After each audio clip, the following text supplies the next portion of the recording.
T'aimes bien les catcheurs? Allez, Bret Hart Flash Review, c'est du WWE Mattel rétro. Donc on reprend le style des WWF Hasbro sortis dans les années 90, mais cette fois-ci celle-ci elle est sortie en 2022.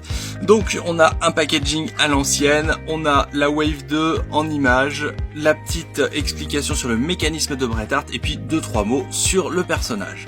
Alors cette figurine, est-ce qu'elle vaut le coup? Hop là, je l'ai là.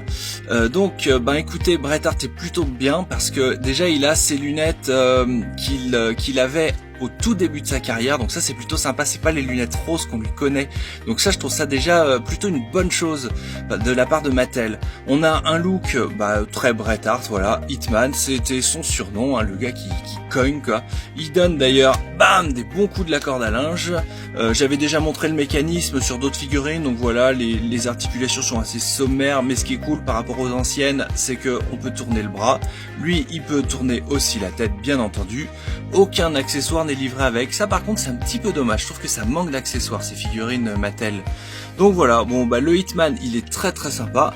Le scan face est assez réussi. Alors moi je suis pas très fan des figurines qui sourient, surtout quand c'est les catcheurs, parce que dès qu'on veut les mettre en scène et qu'ils se prennent un ion, ça fait bizarre ce petit sourire, à moins qu'ils soient un petit peu fan de ça. On va faire une petite comparaison. Donc là on a la Mattel rétro, et à l'époque on avait Hasbro qui avait sorti un Bret Hart comme ça. Donc voilà, on peut voir à peu près le même type de vêtements. On voit ces fameuses lunettes roses que j'évoquais tout à l'heure, et puis il y avait même celle-ci qui était sortie, une version où là il a un petit peu abusé quand même sur les UV. Il a des lunettes d'une autre couleur, voilà, c'est juste finalement une couleur différente, hein, ils se sont pas trop foulés.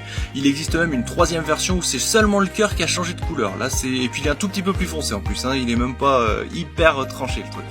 Donc ce Bret Hart, moi je suis très très fan, très très content de l'avoir. C'est en partie pour lui que j'ai acheté cette figurine, enfin cette Wave, parce qu'on prend la Wave en entier.